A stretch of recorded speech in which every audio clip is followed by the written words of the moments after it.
the Facebook post that I put out on the US Hoya Market group it was really interesting how many people just wanted to show off their pictures, and I love that so much. I did have a couple people, like one of them, we had to talk about the difference in the wavelength of light and the color of light. So there were some seedlings Okay. grown in like a purplish light and then one that were in like a white light, and the color was different after sun stressing. So that was cool. Oh, interesting. And like the same plants were being grown in those conditions? Hmm, Right. interesting. Yeah. I mean, I've heard good things about like the purple lighting. I just don't think it's very aesthetically pleasing. Oh gosh, no. No. Like, there's not a chance. Hard So, pass. yeah, not gonna happen. No. No.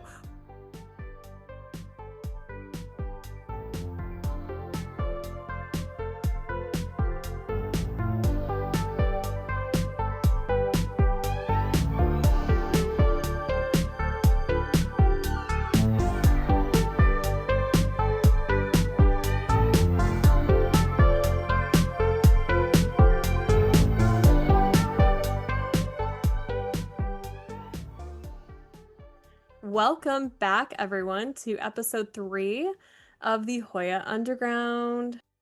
So we are back, and I am Emily, and I'm coming from Omaha, Nebraska. If you'd like to learn more, you can listen to our previous episodes. And I am Michael. I am from the great state of Washington.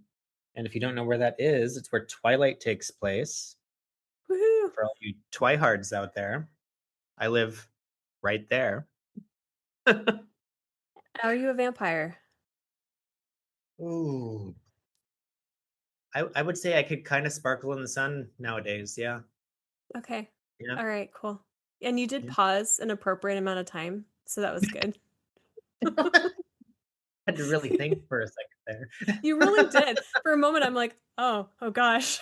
Oh man. Yeah. Well, you know, this is so funny. We're just going off on all these things, and it all relates to sun stress because I'm thinking like vampires and they don't suntan or, they don't get the tan, and how sun stress is like tan for Hoya plants, everything with that. So there are so many layers to this topic. This is one of my favorite topics. We are going to talk all about sun stressing plants today, specifically Hoya plants today, only Hoya plants today. We are going to talk about sun stressing Hoya plants and the good, the bad, and the ugly about the sun stressing. Michael, do you have thoughts right away? Sun stress fan? Yes, no? Ooh, sun stress. I would say yes. Mm, Solid yes. make that yes for me I think it too. really depends on the plant though. Mm-hmm. Um, because certain plants look great, other plants I'm like, nope, we got to move you. Yeah. Like, this is not your color. Oh my goodness. Have you heard of getting your colors done to know what colors work well with your like Yes, complexion? yeah. So Jade had hers done. your friend Jade had hers done? Yeah, yeah. Well, I had mine done and I was completely a skeptic before going in. Afterwards, I was like blown away at the difference that it made.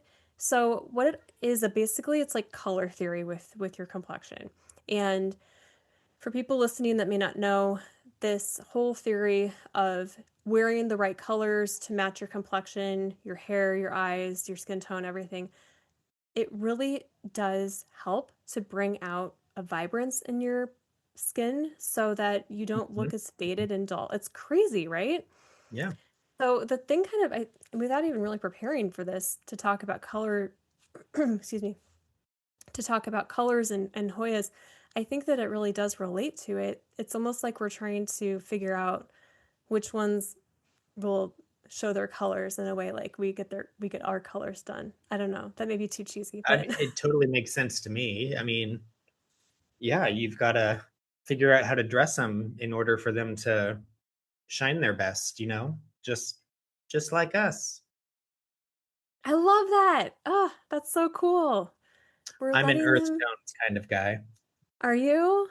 I am. I think that puts me as a an autumn. I'm the same way. Oh, Oh my shocking. gosh. I know, right? That's Mm. and it's so tragic because growing up, I was a wannabe goth emo kid, which may surprise some people, but I was kind of one of those like theater nerds. I was in orchestra, so I had black on like all the time. And to learn that black is not a flattering color on me, I was so mad. But that's okay. I've gotten over it. It's gonna be fine. Um, but Yeah, I I mean, really, yeah, black's a good color, but it shows everything. it does. But I will say, I have never felt skinnier than when I'm driving my black car. Ooh. I look so good and so skinny when I roll that window down. Hmm, Mm. Who's gonna say that you shouldn't drive that? right?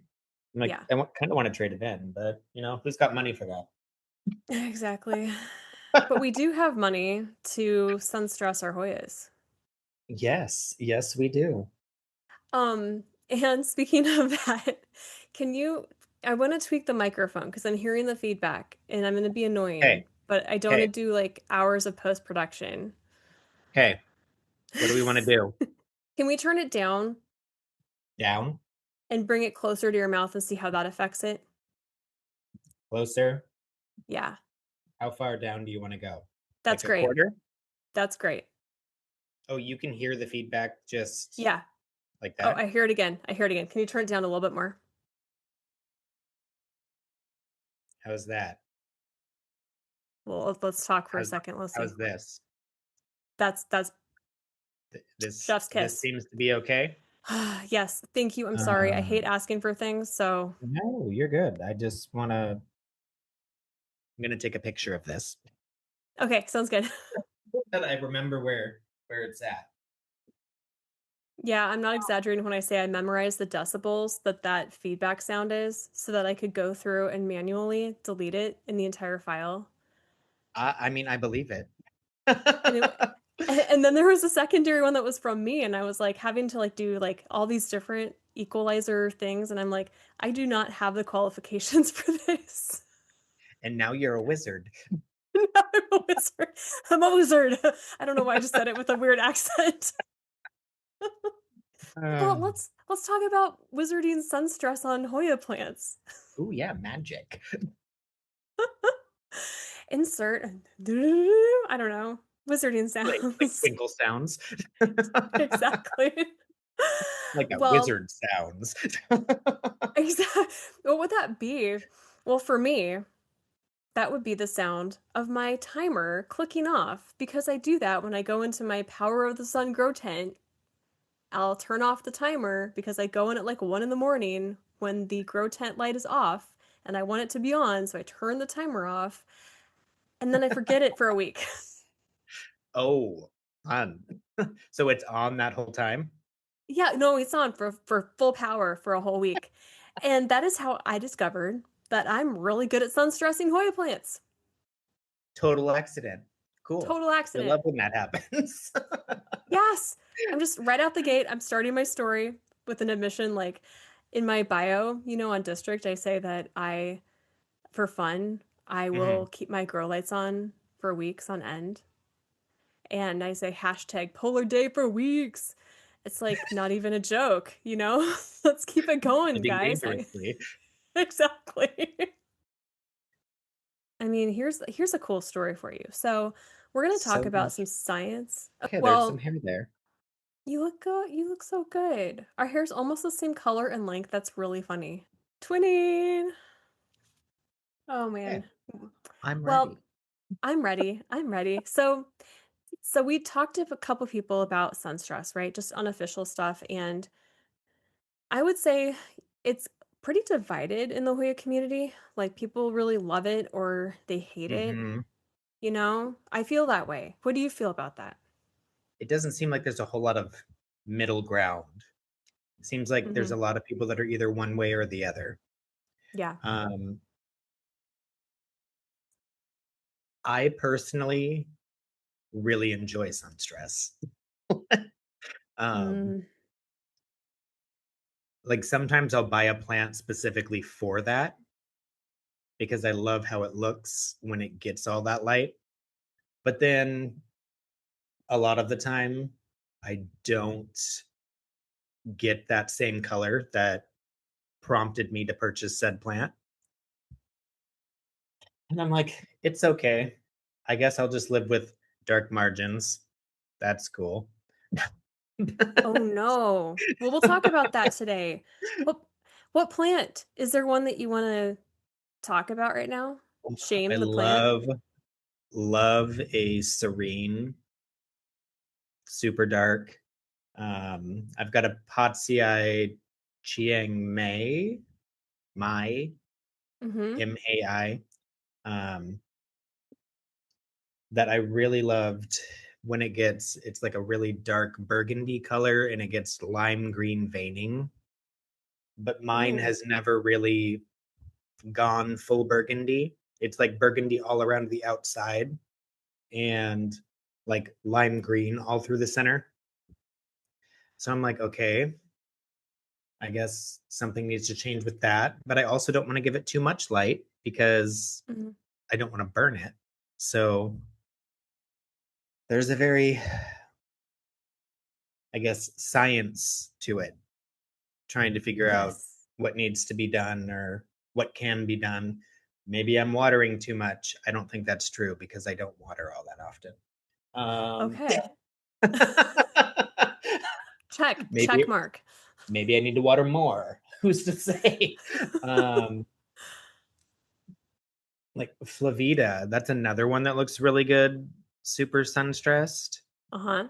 and mine's like directly under lights, and it doesn't have like a any any sun stress at all. So this is like the wall of shame of the plants that you bring home and you have them on your shelf and you're like, you're supposed to do the thing. Don't, why aren't you doing the thing?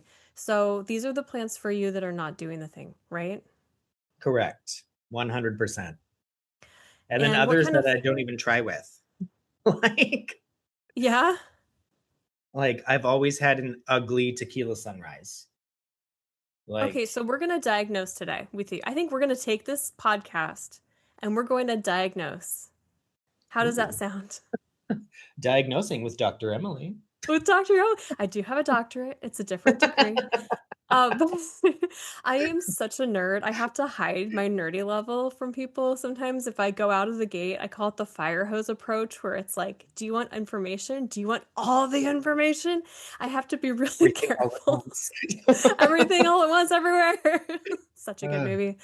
Oh my gosh. So I'm curious, are you comfortable sharing this? And are you comfortable? Are you able to receive the diagnosis? Do I have your permission? I suppose so. I'm sure it's no worse than what I've heard from my actual doctor. Oh no. Well, I'm gonna need an actual confirmation. Well, let's do it. Let's say yes. I'll Okay. sign the waiver. Just send it over. Okay. You can always say no if you don't want this to be included too, you know. You have the final say. But I am curious about your lights that you're using. So I remember, Okay. but the listeners, I'm still never gonna remember. The listeners may not remember what lights you use. So I use Barina T5s. They are like the bar lights that go on the underside of the shelves. Um, these shelves are what, 4 feet long? Yeah, 4 feet. And I use the 2 foot increments of what am I trying to say? Lights. Mm-hmm. And link them together so it goes across the length of the entire shelf. And I have 2 rows of them. Okay. And that is on all of my shelves. So that's what I use. And then like for my philodendrons and stuff that are on the floor, I've got Sabrina, I think they're T10s. They're like 4 feet tall and they stand on the floor. Oh, the vertical ones. Yeah. Yep. Okay. And then I had some 3D, well, you can see me, they can't, but maybe you can't. Um 3D Yeah. printed bottoms to make it so it's a flat thing versus the tripod that it has. that it comes with, Nice. so Mhm. it takes up less floor space.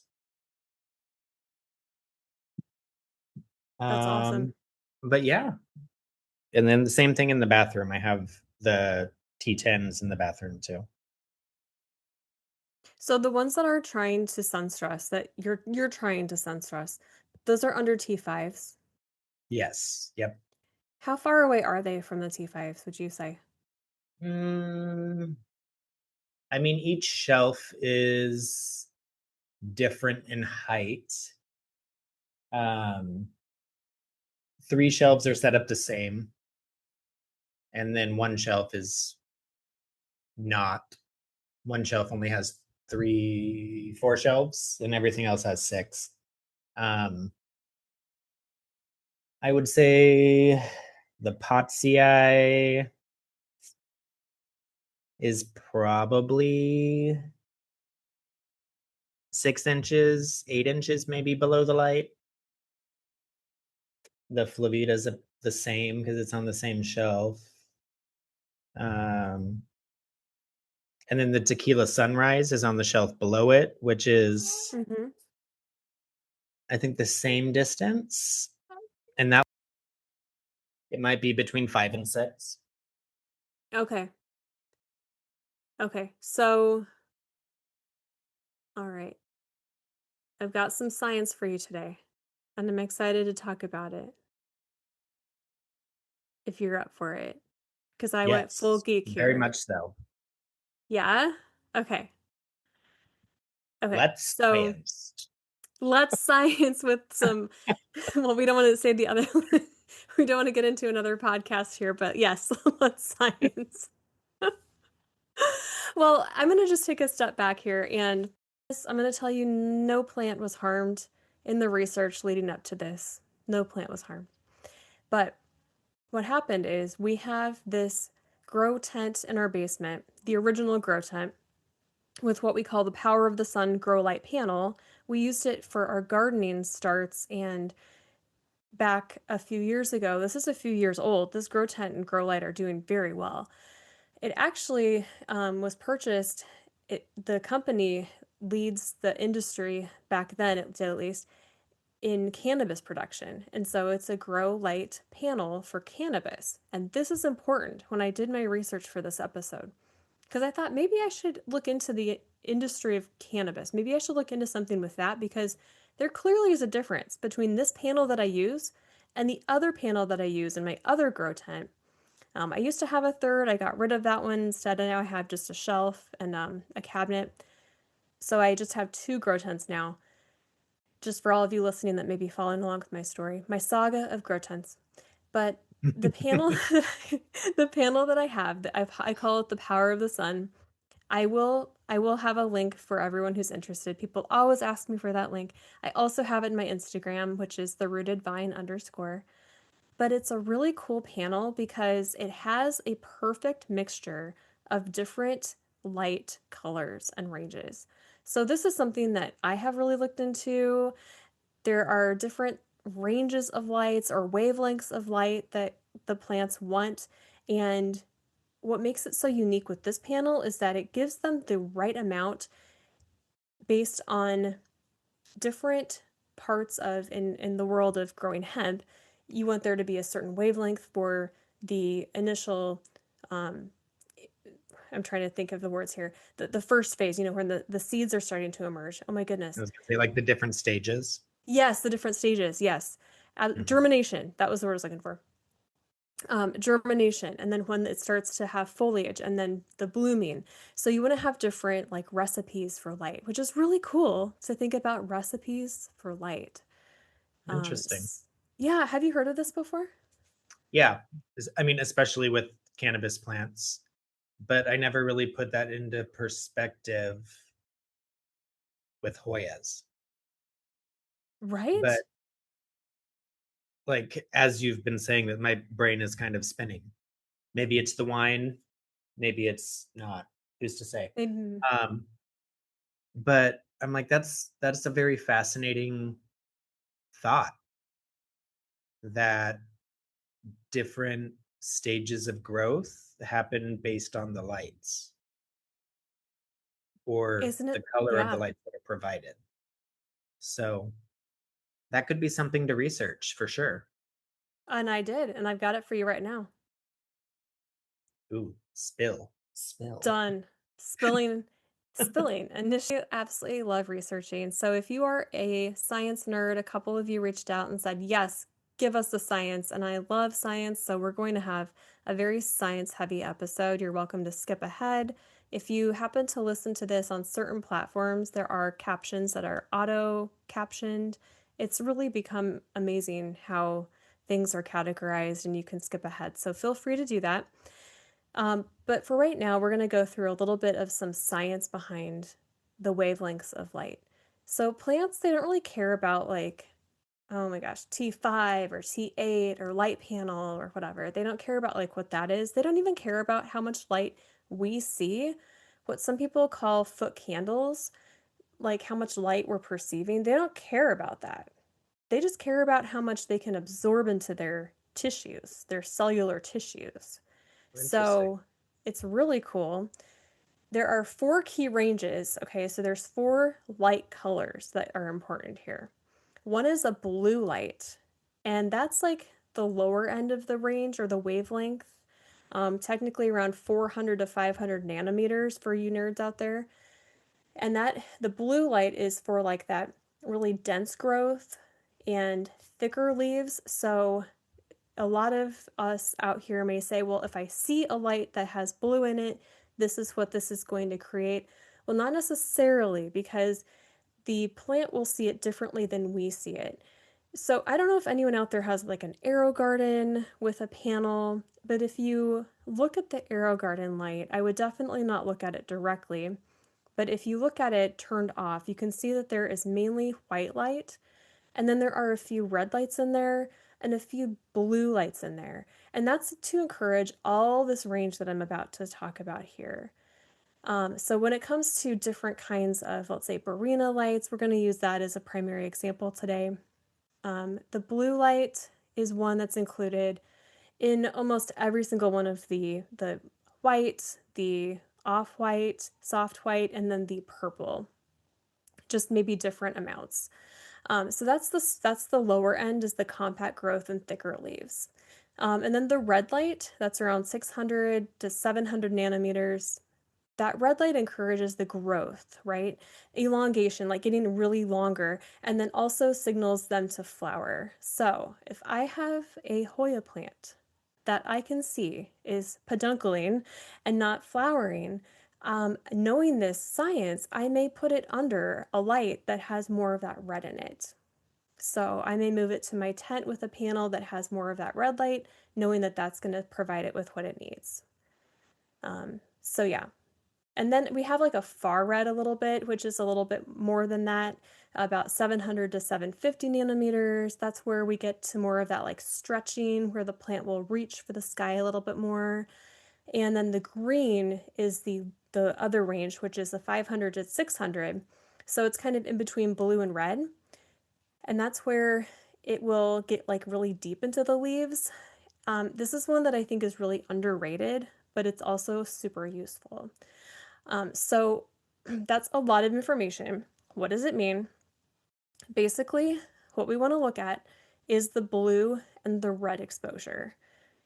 When sun stressing happens, it's mainly because it sees more of the blue and the red light into the tissue of the plant, and it interprets that as we have to either start attracting some pollinators. So we're going to create this really beautiful hue and we're going to look really cool.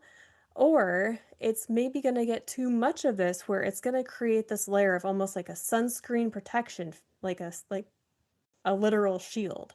So it's not going to have as much sun damage. And that's a mild stress that the plant and yeah. So yeah, that was me info dumping. But yeah, so it sees a lot of that blue and red light and it's like, okay, cool. It's time to turn up the volume. Now we see that and we're like, ooh, that's so cool. But the plant may be thinking, okay, I'm not thriving here. Mm-hmm. You're like, yeah, that looks super cool, but how is the overall health of the plant in that state? You know, And I guess you Right. don't really know. I mean, sometimes they're doing it to attract pollinators, like you said. Sometimes they're doing it as maybe, I guess, if they're just changing color as like a shield, are they doing it as like a protective measure? Um, like, what's the purpose of just changing the color if it's not to attract pollinators? Mhm. Which I assume that would be the case if it was changing color. I haven't actually looked into that because it's not something I've really ever thought about, if I'm being honest. Like, Well, and we're coming at this from different perspectives, which is what I love about us talking. Like, we look at something, you and I, we look at a plant and we're looking at it differently. I've mhm. always been one to look at something and I want to dissect it. I want to look into the cells and exactly structurally what's happening. But then I also zoom out and I want to look at the beauty of it. And I want to know, like, if a still life artist were to be painting this, what would they be looking at? So I just love the Yeah, what jumps out to perspectives. them. Yeah. Yeah, yeah, No, that's yeah. a good way to look at it because not everybody's gonna look at it the same way. No, absolutely. So with that whole description of light, if anybody's interested in learning more, I highly recommend looking into the different colors of light that plants absorb, the spectrum of light. It's really fascinating. But just to kind of give us a little bit of some cool info dumping again, info dump number two incoming. Should I like preface each info dump? Incoming Um, dump? incoming dump and be like, what kind of podcast are you listening to? It's good. It's good. I'm gonna be honest here. Before I researched for this very episode, I was under the impression that Barina T5s or any other kind of T5 was less powerful than T8. I That was mean, my understanding. I would say that that would be correct just based off of my experience. Your experience of what in particular? I guess sun stressing. When I had my big T8 in the grow tent, things sun stressed incredibly all the time. And sun stress with the T5s is not nearly as common in my So personal collection. that is fascinating, isn't that? So you had a T8 and it was in a tent. Yep. So it wasn't on one dedicated shelf. No, it was from the top. So it was kind of between the two shelves. Mm-hmm. And it was probably a good, I would say, 16 to 24 inches between, like, height wise from where it was hanging to the shelf below it. Mm-hmm. So, I mean, if you were looking at the plants that were on the shelves, there may have been like 6 to 8 inches between the actual light and the plants. But I had, whew, let me start that over. I had stuff sun stressing like multiple shelves below. So Yes. so that was like a number of feet in between the light and the shelves. And I just have not been able to mirror that with the T5s. Well, let's get into the science. Okay. Let's figure the heck out because that happened to me too. I have Vitcho shelves, and I'm so sorry to my friends in Sweden who are listening. I am mispronouncing this and I apologize. So I have these VITT. Oh my gosh, I don't even know how to spell it. I'm so sorry. The IKEA shelves that are tremendous. They are IKEA, we can say that. IKEA. We're probably mispronouncing that too. It's IKEA or something. I'm so sorry. Yeah, that's probably Um, wrong too. it's probably very wrong, completely wrong. But let So us know. Let us let us know. We know. know there's some Swedes out there. They're on my list of places we've heard that people are listening. So don't And be afraid to hi, correct us. we think you guys are so cool because we love Sweden. So I have two sets of these shelves. One set has the T5s. The other set has the T8s. Okay. Okay. The ones that have T8s and the ones that have T5s are mounted the same way. The plants are the same distance apart from the light to the top of the plant. Which I feel like this is like a science question, like a science test So question. before we get into that, are the shelves all set up at the same height in Yeah. both? Okay. Yeah. Thank you for Okay. asking. Hmm. Okay. So I'm going to Carry on. say 12 inches apart from the top of the leaf to the top of the base of the light, you know where the light is, right? Okay. So away from the light about 12 inches. T8, T5. Same thing. Hmm. Which one do you think sun stresses more evenly, more efficiently at that 12-inch for um actually my control was a Wilbur Graves silver. I would say, based off of what I've done myself, I would say a T8. That's what I would have said too. But that was not the case. Really? Really. Hmm. What happened is it just looked a little bit like that acne, teenager acne kind of thing. What Where it was a happened is little splotchy. it was splotchy, and I could see that there were some imperfections on the Wilbur Graves that I hadn't seen before because what happens is that when you sun stress Hoya plants, they will show up those imperfections, I think, quicker than the sun stress. So it's almost like a sneak preview of the sun stress is their imperfections. So if you have like little scratches or dents, I think a Mhm. classic example is like silver dollar. Have you seen this where they're so sensitive? I have never sun stressed my silver dollar because she just doesn't want to. So, Well, maybe after today, maybe she will. yeah, because Mm. where is she? She's probably,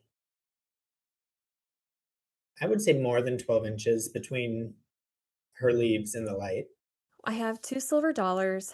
One of my silver dollars is under a T5, about 2 inches under the T5, Okay. like brushing up against. Beautiful sun stressing. The one that's about 12 inches away, very light. You can barely see a hint of sun stress. They have to be pushed up almost directly underneath. Oh, wow. But it's been a gradual process. So for me, this isn't something that I just like go, boom, you're in, go for it. It's You're you the know, tanning bed. absolutely falling asleep in the tanning salon. It's a gradual process where I'm just like getting to know you. You know, you're like we're Slowly. Yep. slowly, very slowly, having a little, wine and cheese beforehand. And then you're there. And I also was able to sunstress my New Guinea ghost that way, which I had Okay. a friend reach out to me and she was like exasperated. And Charmaine, if you're out there, I mean, I'm pouring one out right now for that New Guinea ghost that refuses to sunstress for you because the T5s that I have put are like 4 inches away from the New Guinea ghost. Like that is how Wow. close it had to get for me. And I was terrified. I'm like, this is so close. Are you sure? But the plant loves it. It's got that beautiful purple margins and the pink on the inside. Mm, It's just so beautiful. So tasty. it's so tasty. So here we go. T8s. Why are they different than T5s? Well, there's more dispersal of that light. And I'm probably going to say terms here. Please correct me. There are some people here who are engineers listening in.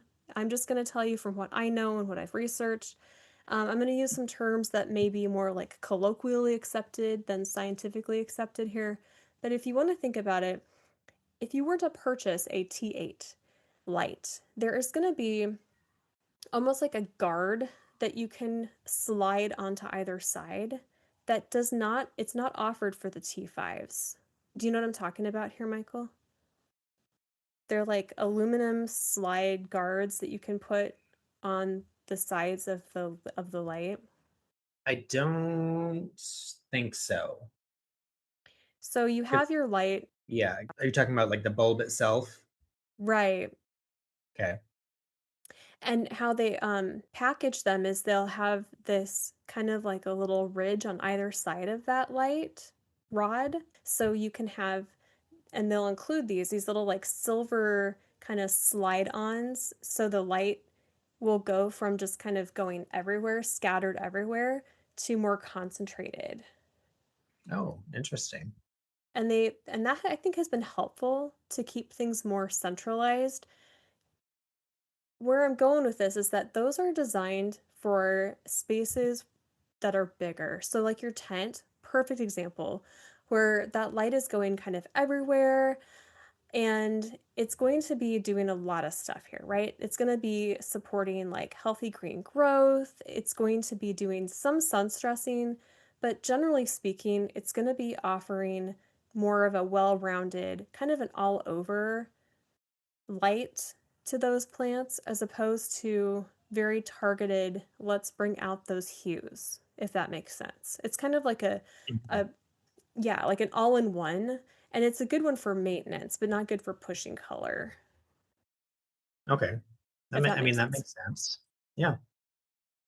So the T5s, they may not be as big as the T8s, but what's interesting is that they have a higher intensity of what's called the PAR output. And basically, all this means here is the amount that the plant is able to absorb. So they're, again, placed closer to the plants, like I talked about. And here's the cool thing, the wavelength profile. They're super strong with the blue and the red. So the blue and the red light, like we talked about, that's what's important for the sun stressing. And what it does is it increases one thing that we haven't talked about is anthocyanin production. We heard this term before. I mean, I've heard it, yes. I've never really done anything with it. You know, I think about when I hear that term, mainly is in the fall when people talk about the leaves and how it's the anthocyanins that you can see and the chlorophyll has gone. And that's when, as a kid, like I heard that word. But then to hear it used for Hoya plants, it was like, oh, yeah. And actually, it was a unsolicited plant talk video that April did a couple years ago on sun stressing, which highly recommend go check out that video. She talks about anthocyanin. It was actually her that corrected me from I used to call it anthocyanin, not anthocyanin. Just a funny little nerdy thing there. But So yeah, that's so the that's process of it going from the green to the fall colors, like the so the yellow and the red before they drop. they are they are pigments that exist in plants, and when they are, I will say, activated, they're kind of in these little pockets of tissue right underneath the very top of the cell of the plant. I don't know. I think of it like almost like the cell of the plant has like a little pool inside of it. If you think of like a really bougie apartment with like a pool outside, you think about that pool being filled with like this really beautiful color. That's what the anthocyanins are like. So when they're Interesting. activated, yeah, they come out and they're like, "Hey, let's party, let's show our colors." And so it's really cool. Um, and that's like the reds, the pinks, the purples. Again, super like simplistic in how to describe this, but yeah, so the anthocyanin is the pigment and it's something that is like activated. So it's almost like a superpower that the plant has. You know how That's we fascinating. become like tan? Yeah, isn't it fascinating? Things you don't really think about, but there's reasons behind what's happening, you know? And Things that that's you like the see every nerdy day. science. Yes. Mhm. Okay, so did you enjoy your science lesson? That was very fascinating. It was, very, Bill Nye of you. Yeah. Science rules. Isn't that what he said? Been so long since I've seen Bill Nye. I couldn't I feel like Bill that's Nye, right. the science guy. Bill Yeah, Nye. right. They wheeled in the TV for science class. Oh my gosh. Mm. Oh That just man. showed our age, didn't it? I don't even care, you all. I mean, I'm 79 according to Facebook, so I'm 27. you look really good. I would say you're 17, but that would sound creepy. It might not go There's a that young. there's a point where you're like, "Don't, just don't." "Oh, you look like you're 7." Like, "What?" I'm like, "Oof, yeah, my birthday's next week." So, "I know, you're going out of town for it." I am. I'm not gonna talk Anywhere about it fun? though, because I don't know if that person is on here or not, or Okay, listening, cool. I suppose. Awesome. Um, but yes, I'm going out of town. You're going out of town. And hey, I'm going out of town too. And I'll talk more about that trip next time. Oh, I guess I can say I'm going to Alabama because that's not a lie. Because I'll be there too. Love Alabama. It's beautiful. Yeah, need There's need some some really good sunshine, trails. Yes, being a sun vampire and all. tasty. Just remember your sunscreen and remember to slowly increase the sun exposure. So my dermatologist said, told me I can't go tanning anymore. Oh man. You know, Darn it's dermatologist. honestly. Well, okay, so Doesn't he realize it makes me happy? you should show him the different lights and be like, which lights can I use for my skin? Actually, I did have somebody in my family, bless her heart, ask me if she could get a suntan from being underneath the grow light. So I was like, well, let's look it up. The answer is no for the one that she was using. It was very, very light. But I guess in theory, if you were under a light for a long amount of time, it would not be a great thing for your skin. But, typically speaking, I am a big fan of certain brands of lights in the house to use that instead of a regular light. It's kind of like you know, it's kind of a more bang for your buck kind of thing. So Yeah. I'm not worried about that. But yeah. Okay, And that's why so I use Barinas because they're fairly budget friendly. I mean, there's other lights that I'm like, ooh, I would love to have that. But I'm like, I cannot. Maybe it's not that I cannot, it's that I won't spend that amount of money for a light. But then Soul it's Tech, if you funny. want to sponsor us. Yeah, it's funny how the mind works because it's like I'm not going to spend that on a light, but I'll spend that on one plant.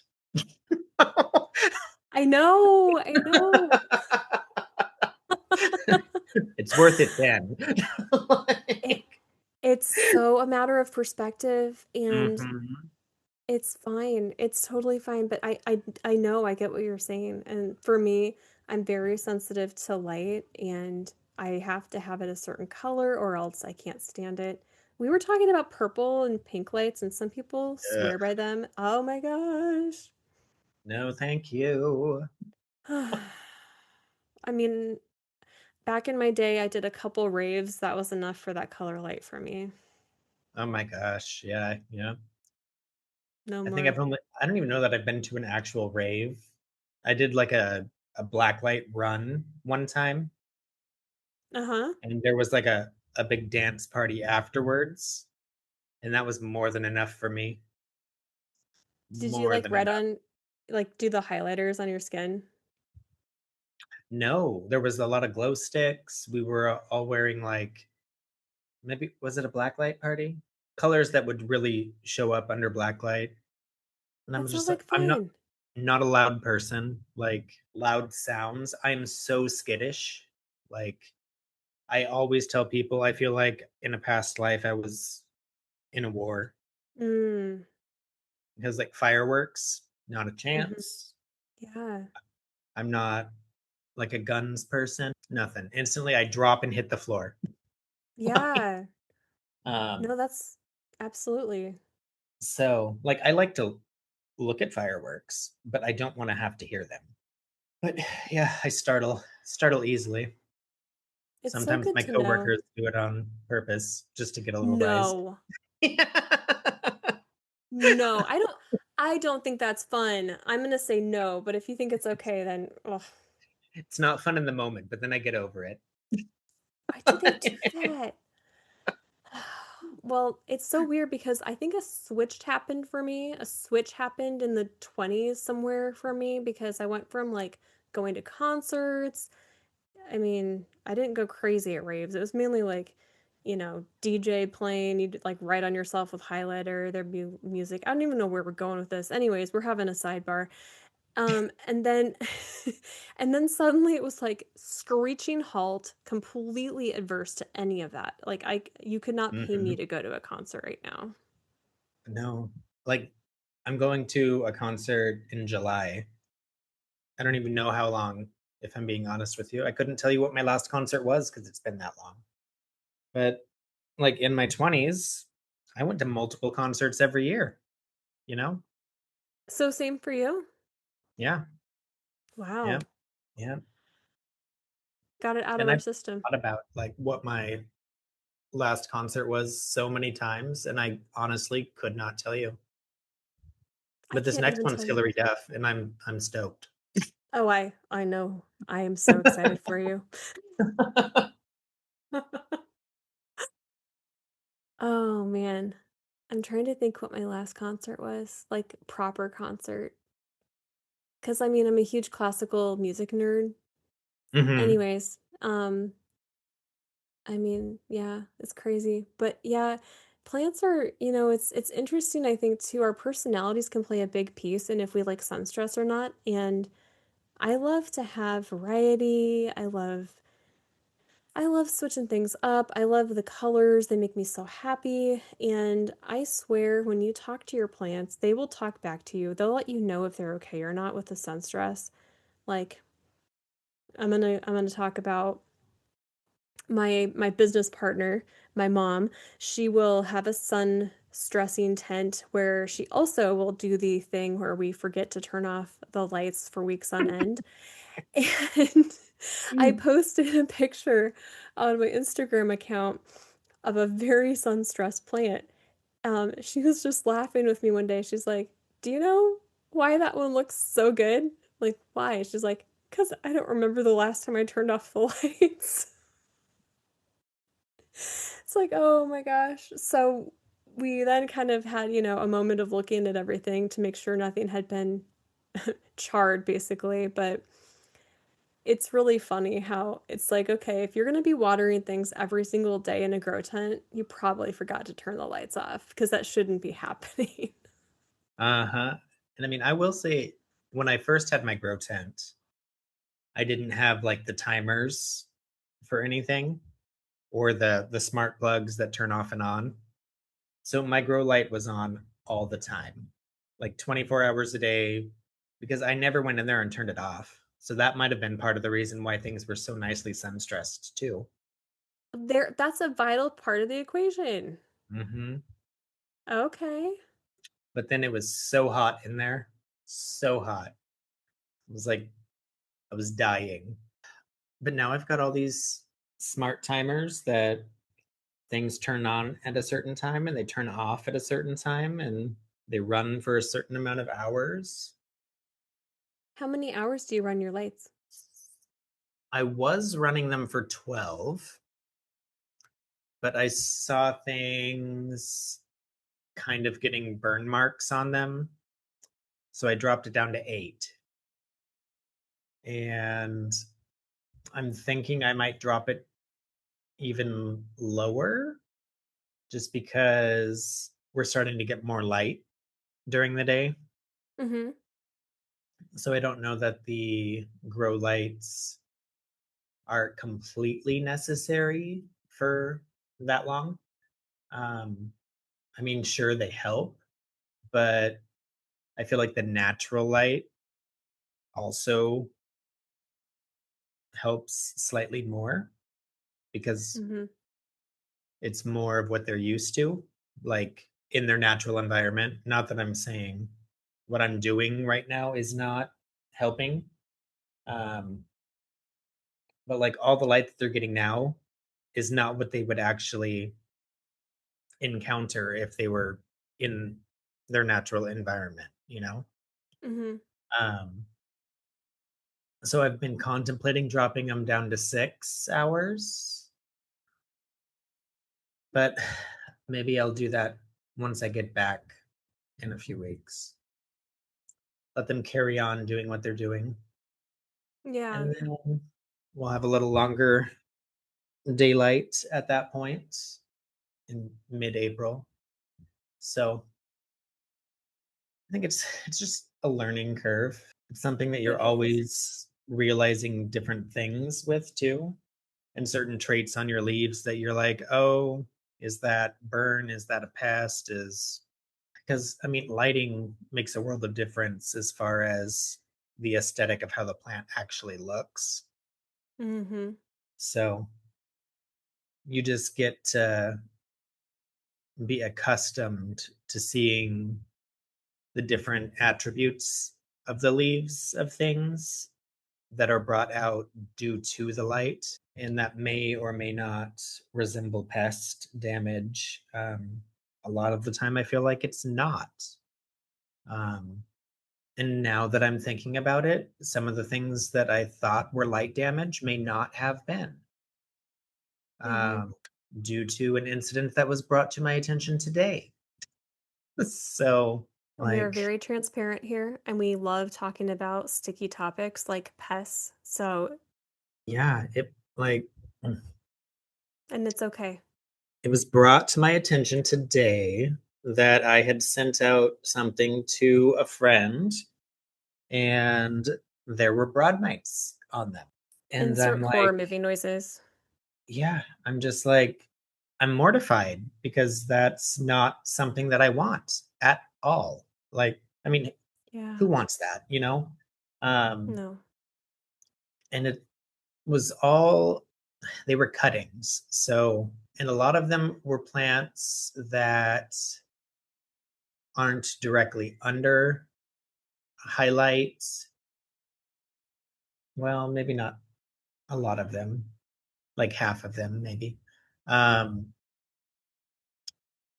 but some of the plants on one of the shelves have been getting this brown, crusty look on top of the leaves. And I thought it was very strange because they're not super close to the lights. And I'm like, okay, well, why are we burning? So I keep taking those leaves off. But I think this is the second or third time that, like on a particular plant, where I've seen it come back. And I'm like, now that that was brought to my attention today, that makes more sense. So Yeah. it was not burning because of the lights, which was my assumption. And then today I ordered a microscope. Mm. It's such an easy mistake to make that I'm assuming you're talking about it's like that almost looks like a crusty tan Yeah. on the top of the leaf. Yep. Yeah. 100%. And you're like, what is that? It could be so many different things. It could be edema, a cell collapse. It could be, And yeah, most of the time I just assume that it's cell collapse. And now I'm not going to assume those things anymore. yeah.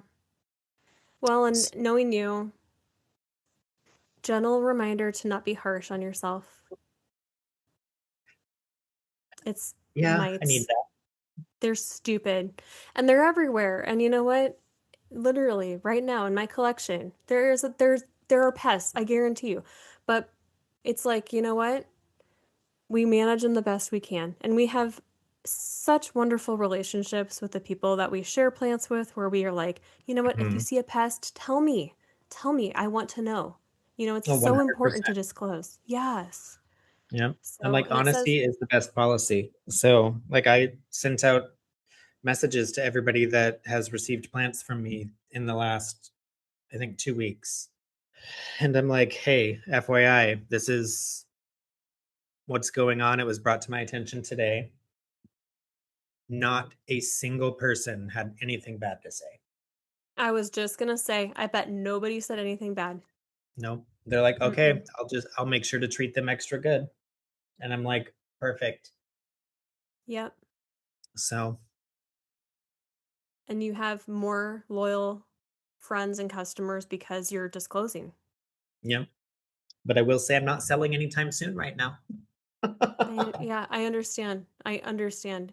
I so, I'm gonna kinda tie this in here real quick that, when a plant has an active pest infestation, whatever that means, if an infestation is one mite or, thousands of mites, it doesn't matter.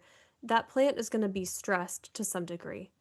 So, and I don't know this. I didn't look this up, but I'm curious if a plant has pests on it right now, if it's going to sun stress faster, because one thing that the plants will do when they're under stress, sun stress, hence the name, they will more likely sun stress. So one thing that I have found really important to my recipe to getting that beautiful sun stress is to slightly dehydrate my plants. Have you heard about this?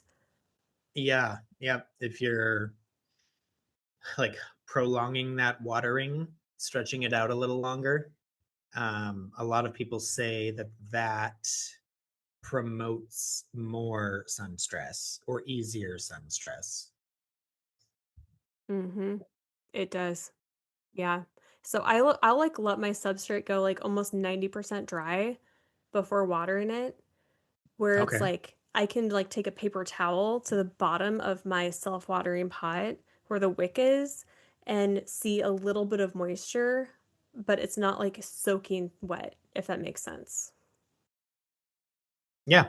Yeah. It's like pretty dry. Some people may not be comfortable with that. You do what's comfortable for you. I make sure that the roots are not like bone dry. That's horrible. We don't want that. We want the roots to stay moist.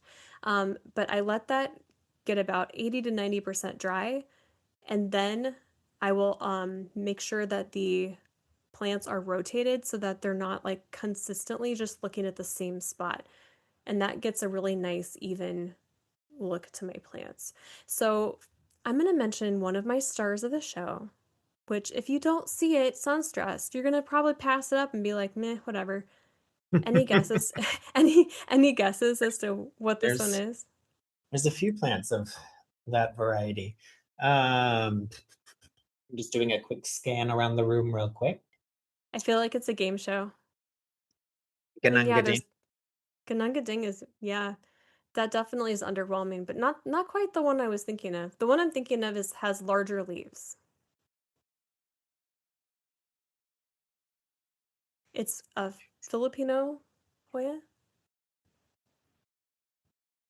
Is it SP Philippines? It is not. That one sun stresses really nicely. Oh, that yeah. I It's don't know. from There's so many options. it's from Surigao. Oh, Insys. Surga. Surrigaoensis. Yep, that's a good one. Have you seen it sunstressed completely? Like I've full red? seen it sun stressed. Mine does not sun stress. Like You need a mine just, power. I don't even know where it is right now, honestly. Okay. So what we're gonna do is we're gonna get you a Power of the Sun grow tent panel because you need one. Um, mine will not sunstress under T5s or T8s. It will not. It will just be like, maybe a little whisper for you, but it won't give me the Interesting. full red. So actually, that was the plant to get me to look into this grow tent panel, and I'm like, okay, what's going on That here? one's really pretty when it's all red and bronzy.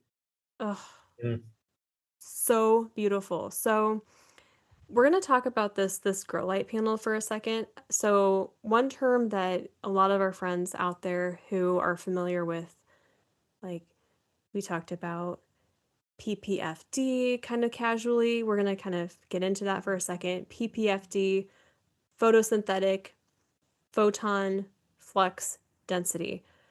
Basically, what it means is how many photons per second that plant can absorb. Basically, what that means, how much light the plant can absorb. mhm. Instead of how much light we see, it's how much light the plant can take in, right? So Yeah. the LED panel that I use has a very high PPFD, and that intensity is what brings out that sun stress more than anything else. So it has the combination of that red and the blue, um, leading into a little bit more of that deeper red light as well. but also it's that intensity that you can even take a dial and you can dial it up and you can dial it down. So that is really key to getting those intense hues. And they don't happen anywhere else. That's the only place they happen. And people will ask me, where can I get this panel? And so I give them the link. I'm not sponsored, so I'm not going to be saying it here, but you can really effectively get Sunstress with these LED panels. And you can put these panels on cabinets. You don't have to put them in a tent, just so you know. Or you can put them on a shelf, but make sure that you have everything safe. Everything is in a safe spot. Some of the panels, they do have a large electrical output, so you don't want to put them near where a kid could reach them, things like that, you know, pets and so forth. So just be careful. But that's kind of my secret. That's my trick of the trade right there. So y'all have it now. It's out Now, does there. that specific light that you use, does that come in different sizes or is it like a one Mhm. size situation? Okay. Yeah, it comes in different sizes. Yeah. So if you wanted to look into that light, then you could measure the grow tent or wherever your space is. And for instance, my grow tent that it's in is a 2 foot by 4 foot by 4 foot. It's really tiny. It's a tiny grow tent. It's cute. And so it's a 2 by 4. So yeah. Okay. Mm-hmm. Yeah, my grow Yep. tent was a 5 by 5 by 5. Yeah. But it had extenders that made it 9 feet tall. So I Oh made man. sure to make it taller so I could put as much in there as possible. I loved it. But also it was hard. It was a hard manageable area. A hard area to manage. 100%. Like I Oh. still don't know how all these plants were in that tent. No, I cannot believe when you showed me. There's like there's no way. It was like the clown car. Yeah, they just kept coming out.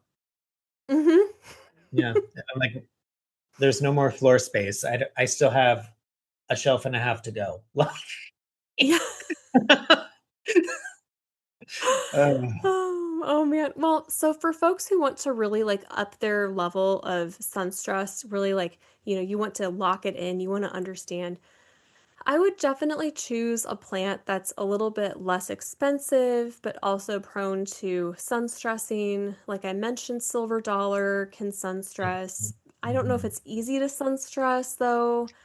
I feel I like think, that one's a bit on the finicky side yeah, it because is. it kind of gets blistery if it's too sun stressed, and then it gets scarring. And Yeah, at least from what I've been told, like I said, mine just refuses to sun stress, which I'm fine with because she still has nice leaves.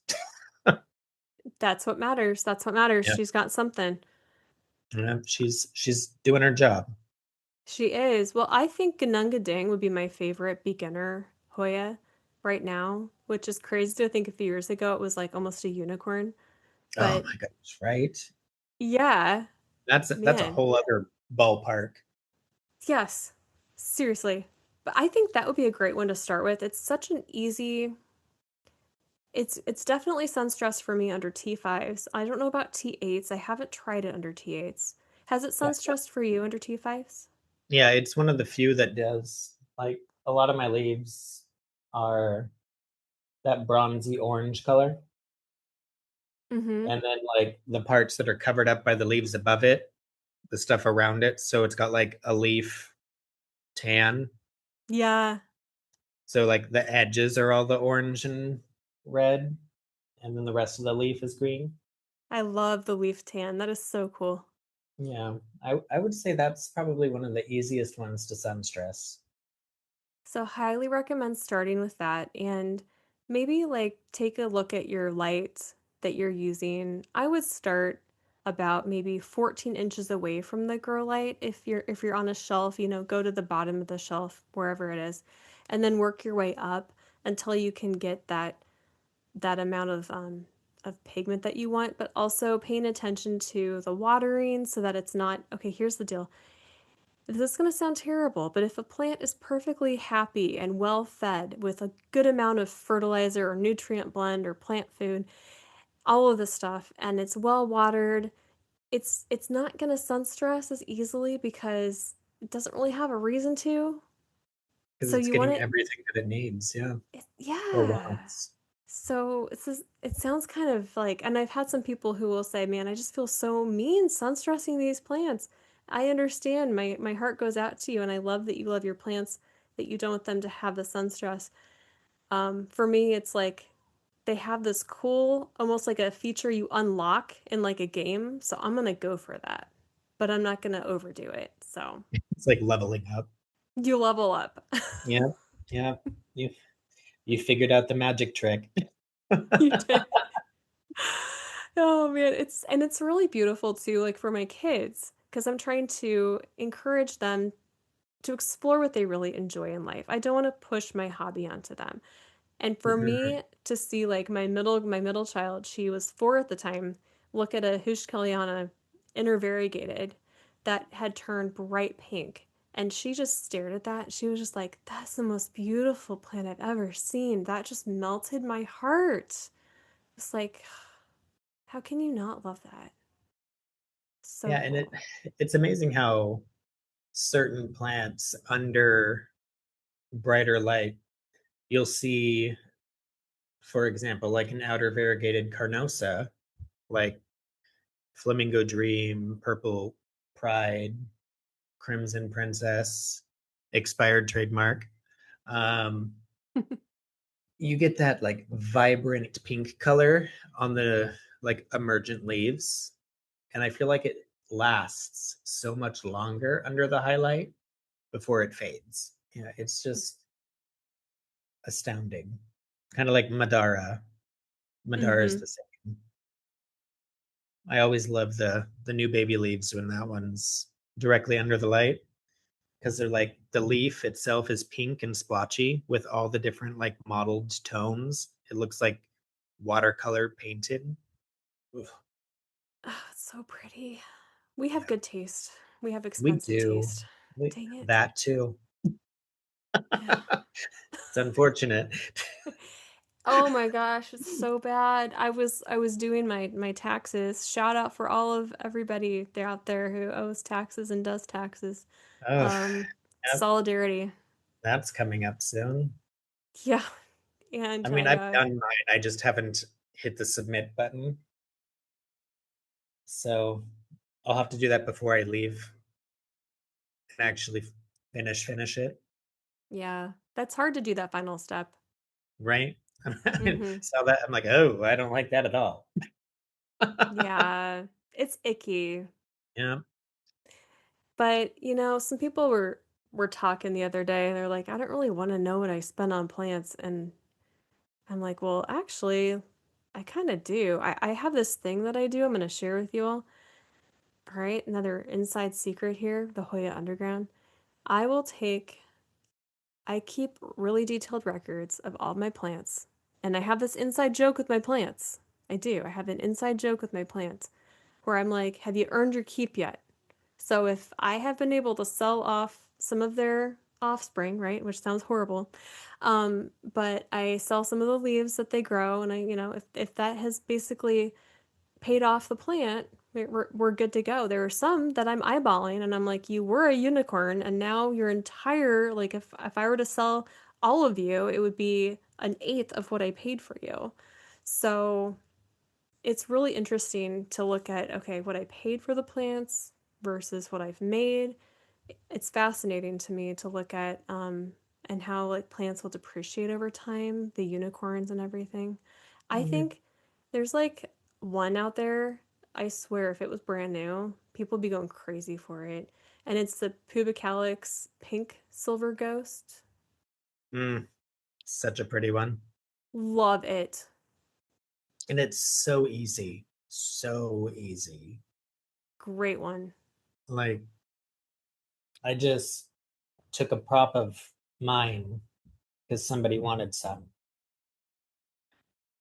And it's just such an easy grower Mm-hmm. and it takes neglect.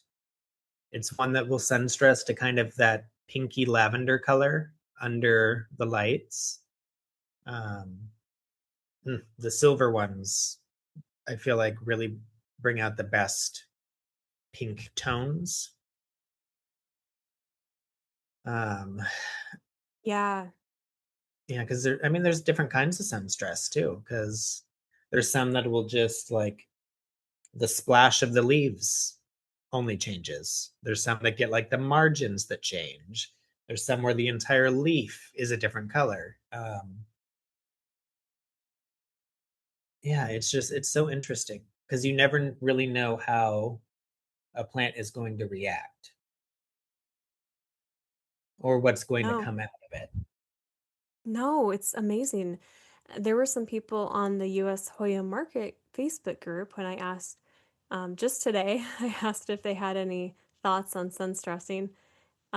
Really cool picture from someone who submitted a photo of they had seedlings.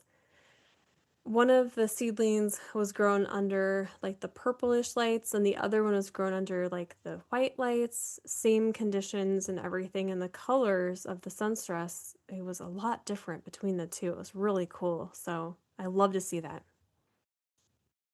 Yeah, that's just it's so interesting Yeah. how something as minute as a different colored light bulb is going to make such a huge difference. Mm-hmm. And you can make a plant that looks like, you know, okay, you can turn it into this amazing showstopper by creating some of that sun stress, by Mhm. encouraging some of that sun stress. It's so cool. Yep. I mean, there's certain plants that I feel that way about. Like my Seeds 002 was one that I bought because it was this like vibrant pumpkin orange color under high light. I've never replicated that since I've had it, but it was beautiful when it arrived. That sounds amazing. Vibrant pumpkin orange. Yeah, and now it's green. That chlorophyll just took over. Yeah, looking boring AF. Oh Still, no. still a fun leaf shape though. Which, what did you say that one was? The Seeds 002. Seeds from who? Who did I buy that from? I think I got it from Pim Pom. Okay. Anna, Uh-huh. um, So that I she's think always is got nicely sun-stressed stuff. she does. She does. Hmm. And I didn't mention a compound, so anthocyanins, but then there's also carotenoids. I want to make sure that I mention that because I know there's going to be some people out there that say, Emily, you forgot the carotenoids. And those are the ones like you're talking about, like that vibrant orange, sunsetty colors, just gorgeous. Yeah, so So pretty. it's so, so, so Ooh. beautiful. Um, Yeah, and talking about like, what plants will absorb and bring out the colors. If you have seedlings, it's kind of a guessing game on what's going to happen, but if you have one that is tried and true, I don't know, one that's been out for years and years, you can pretty much predict what's going to happen with it. So that can be a fun way to start is maybe just get like a tried and true one and then get some fun ones that you don't know what's going to happen.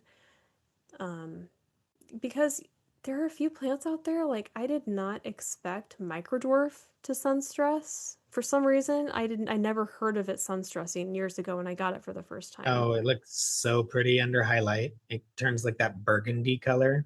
Yes, Yeah. game changer. I mean, mine is super ugly, but It is ugly, but then yeah. when you get it under sunstress, it's like, oh, okay, I'll accept. But again, I push it right up to that T5. Mm. It's loving the T5. But, well, do you have a favorite Hoya to sunstress? One that is sun-stressed. Or that you would like to sunstress, one that you love it in its sunstress form. Whatever you want to say, whatever, however interpretation. I would say as far as ones that are sun-stressed. I'm going to butcher the name. Pacha Warley. Warley? And patchouli? 077. Yep. Mm, yeah. Um, that plant is like tomato red right now. And I don't even try with that one. And it's getting ready to bloom. Nice. Ones that I would like to sunstress, I would say any of my MBs, because I just like that 95% of them sunstress to a red. Mm, the Mike Uh, Bernardo hybrids? yes, my favorite. Mm-hmm. Another one that sunstresses nicely for me is snow. I don't know if it's Qui or Q, snow Mm-hmm. Qui silver. I've always said snow Q silver. Um, it gets that really nice, like lavendery pink to So where pretty. it kind of looks iridescent when you look at it. Mm-hmm. Um, oh, Rosita is a nice one. It gets that really nice dark margin under highlight. And I think that's everything off the top of my head. What about you? I love that one. I love Rosita. I was just thinking about it, how She's a recently very underrated one. Like, she is. yeah. And she grows like a weed. 100%. And she was mislabeled in one of my collections as Rebecca. And I'm very stingy with my labels. I'll make sure if I sell somebody a plant, I'm like, this was labeled as this, but I think it was this. I'm that way. I just can't rename something if I'm not 100% sure. But you can identify, this is another cool way that you can identify the identity of the plant is some of the plants will reveal their true selves, if it's a difference of kind of like that Lacanosa type, where one of them sun stresses a certain way versus the other one doesn't. So a lot of Lacanosas, I've been loving Sunstress. Like I have Royal Flush Lacanosa. I think I mentioned that it was blooming the other episode. I love the colors that it produces under my T5s. I also am in love with the darker. I have like a Lacanosa Gothic, Lacanosa Black. The really dark ones have turned bright red, which is Oh insane. wow. It's so cool. It goes from like black to dark green and then all of a sudden red. And I thought I was seeing something else for the first time when I looked in my little cabinet that I have them in. So that was my surprise of the week. I thought that was really cool. And then I'm also loving Elephant Sunstressed. It's funny you say Patchawarli 77 because mine is doing the same thing too right now. It Oh, must be it's the so season. pretty. So pretty. It's insanely pretty and it has the margins, and mine is right next to my seedling by Patchawarli icensis. It's the Okay. ice one. It's the one that Mhm. looks a lot like Elvis that people think may be Yeah, yeah, Elvis. Yeah, and it doesn't quite sunstress as deeply, but it has just a beautiful, almost like a speckling to it that's really nice. yeah. Mm. The one that I am in love with, though, is a Sarah Rosenberg seedling that's in Cressata Moonshadow Times Unknown. Did I give you one? I Did don't I give think you one of so. these? I need to give you one of these. Oh my gosh. It is like geographic, but sun-stressed. Sometimes the sun-stress will wash out the veins. This one, like Yeah. the veins are still there. So pretty. It's unreal. Mm. I'm in love. So in love. I Yeah, love a and good then, incrustada. oh, isn't it a great one? Yeah. I mean, it's such a, I mean, dare I say basic Hoya, but um it's so easy. So Yeah. easy. Like, yeah.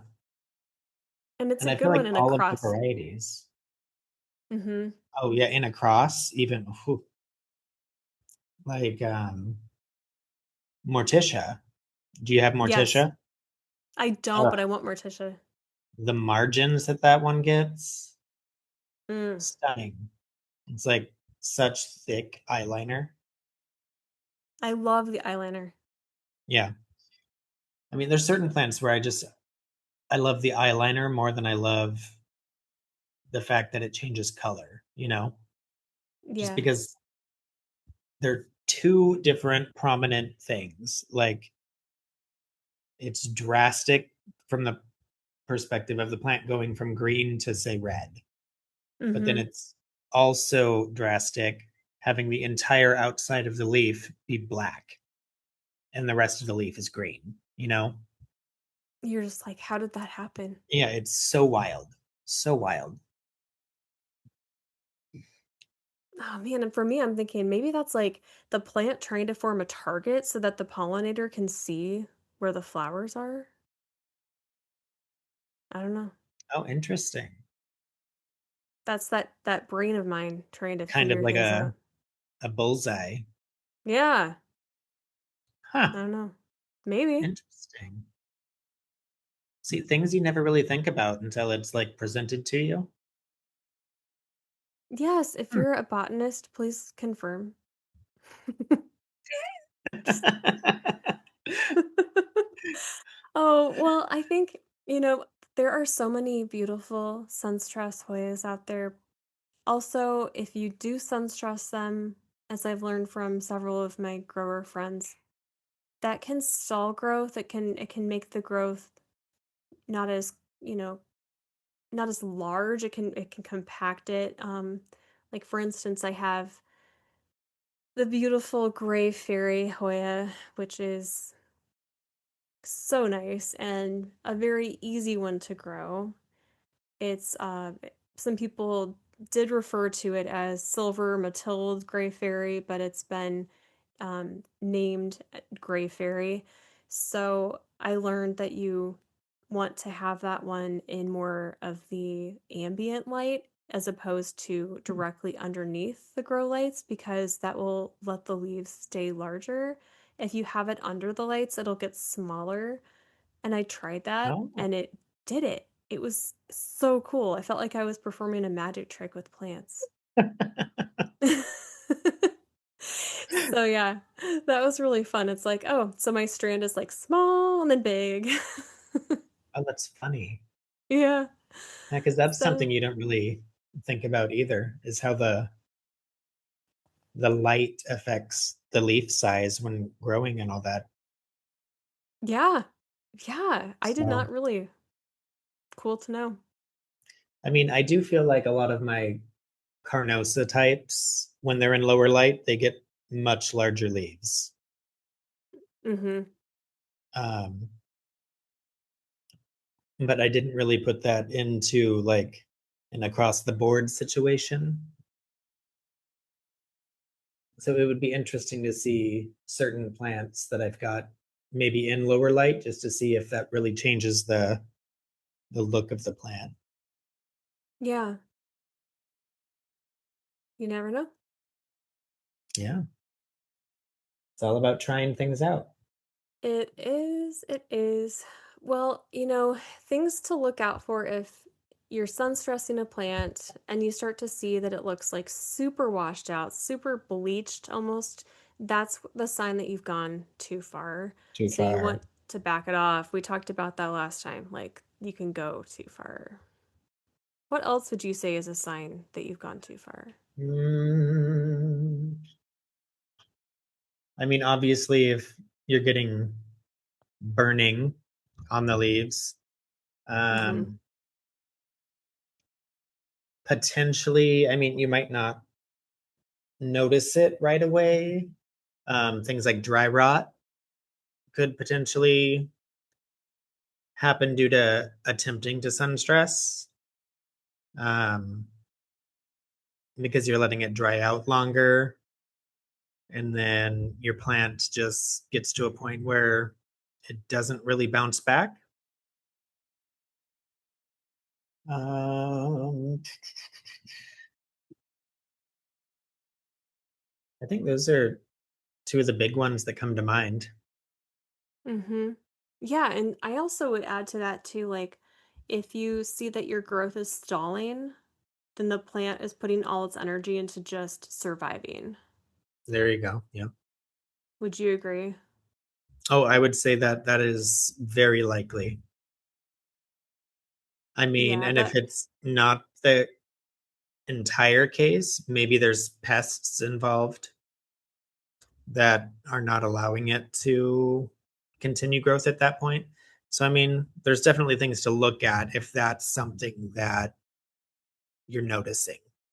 mhm, right, like, I had a decay, um, morning dew that was just not growing for me, and I was noticing it was directly underneath the power of the sun panel. It was, like, getting all of the light, and that poor thing was Scorched. just like, "No more, please." And I literally was like, "Oh, honey, I'm so sorry." And I moved it and I put a big Hoya Idaho underneath and a Surreygoensis, and I moved in like the I call them the go team. I don't know where I count that, but I call them the go team. I'm like, "Okay, guys, they're the number ones that they can take that and they're You can there handle this. they take it and they're there to help support the others. It's hilarious. I personify my plants. I'm not even apologizing. Uh, that's funny though. Nine it Yeah. is 9 times out of 10 if you see like a picture that I've taken that are sunstress plants, I've talked to them ahead of time. Like, okay, it's time for you. Like Serene is in the picture that I put on the US Hoya market. And that Serene surprisingly was under a T5, but brushed right up against a Oh T5. wow. Okay. I know, weird, That had a lot of weird. color. Did. And that was not edited. I don't like to edit my Hoya photos, by the way. Some people do that. I don't know. I like to not edit. If I do edit, I'll edit it so that it's actually the color that I'll see. Because sometimes when I take a picture with my phone, if anybody else experiences this, let me know if there's a hack around it.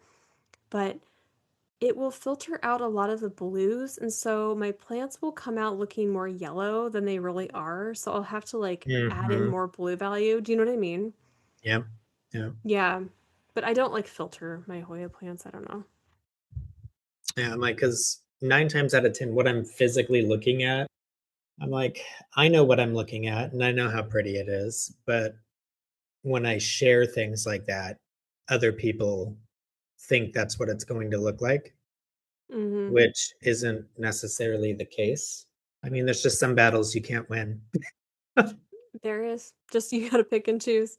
Yep. Well, we're kind of wrapping things up on the topic of sun stress. Do you have anything that you want to add to this? I don't think so, really. I mean, it's all a learning game.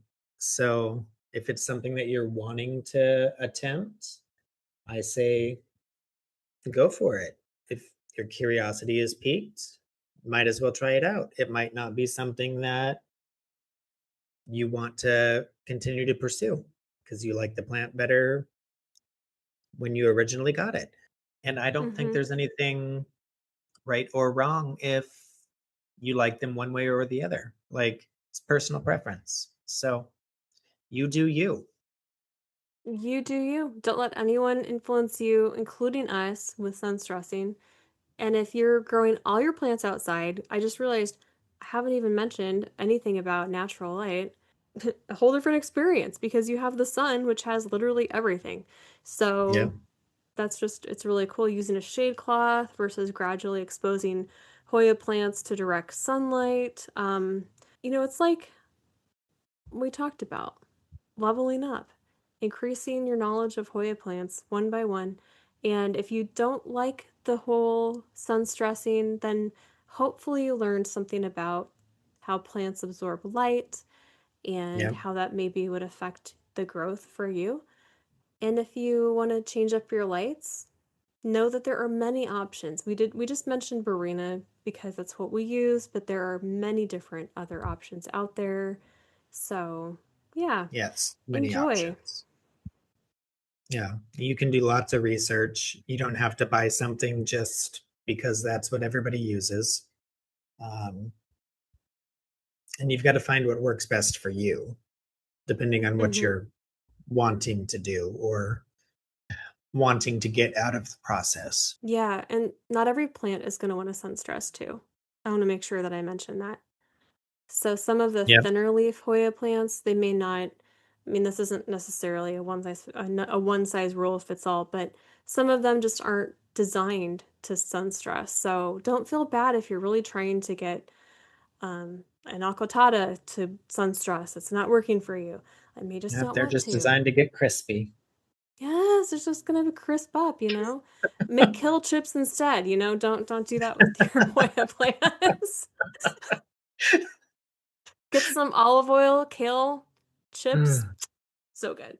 Don't do Crisp that up a with different Hoyas. vape. Uh, oh, that's funny. Oh my gosh. I think we all have a moment in our day where our brain just starts to go into buffer mode.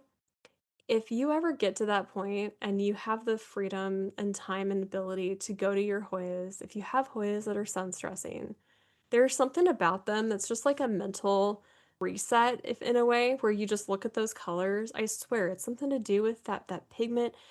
It just gives you life. So that's been my little life hack that I share with people. If I'm feeling like I just can't even, I'll just look at my Yeah. plants and it's like, oh, okay, I have a little energy now. So does that ever happen with you?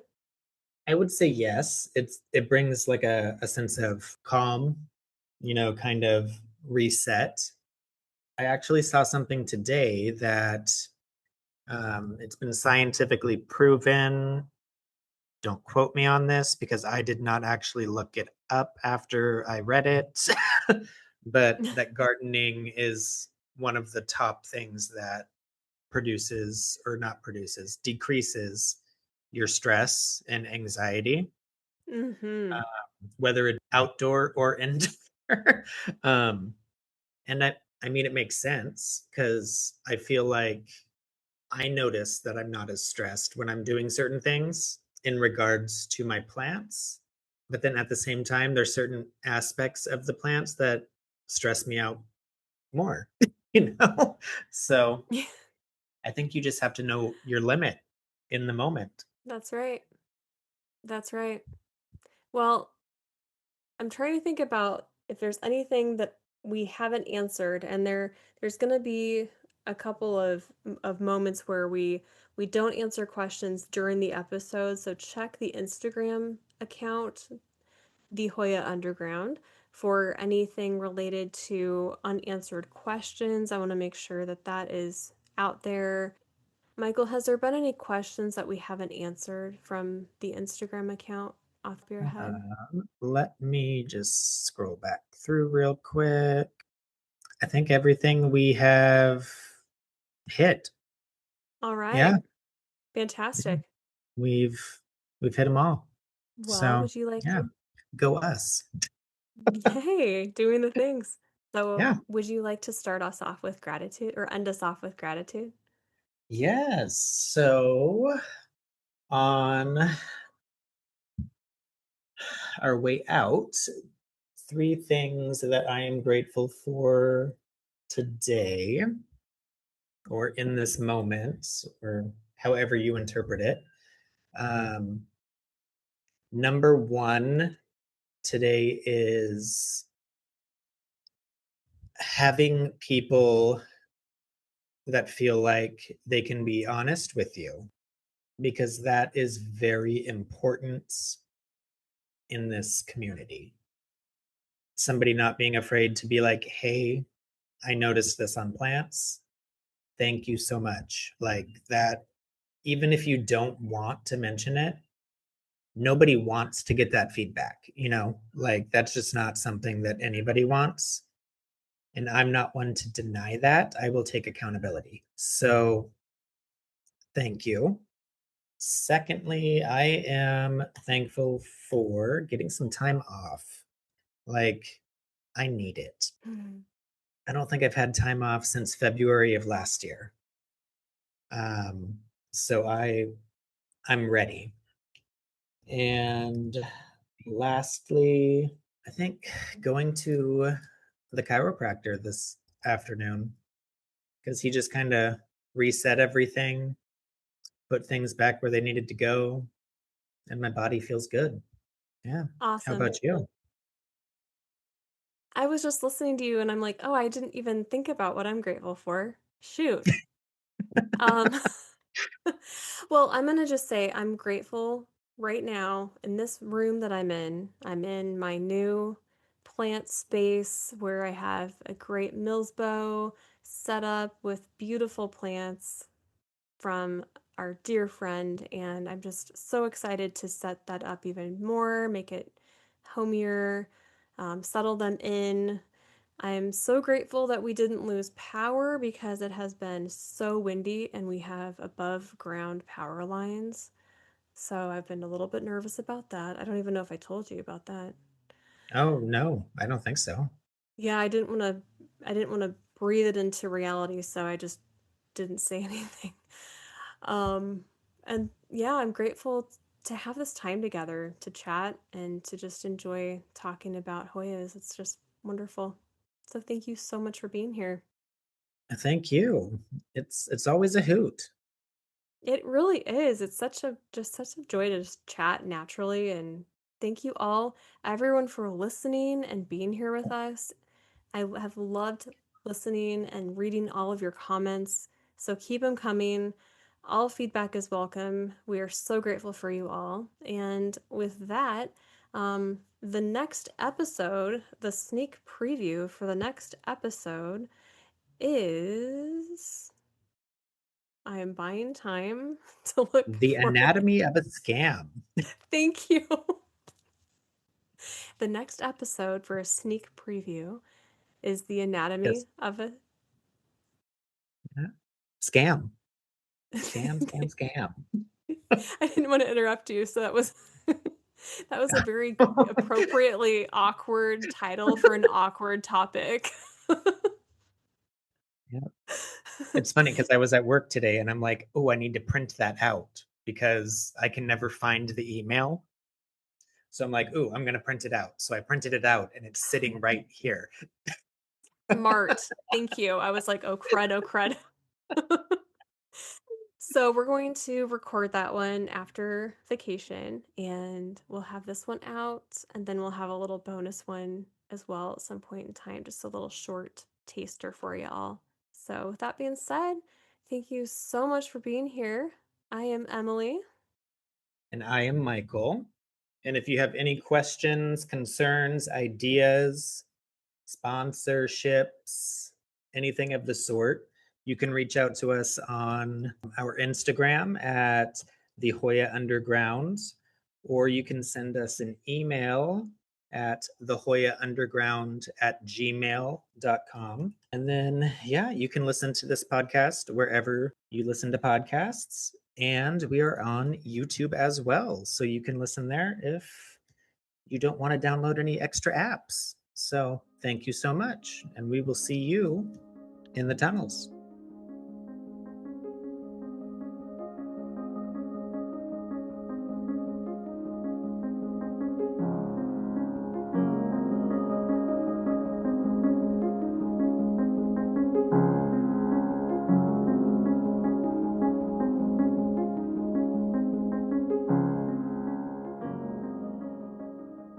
Did you climb over the gate? The gate does not keep this one in. A wild one. Oh my gosh, you have no idea. Yeah, yeah. Yeah. I'm saying that would make sense. I'm, s- yeah, I could hear him coming and I was just like, no, no. That was Not it. really.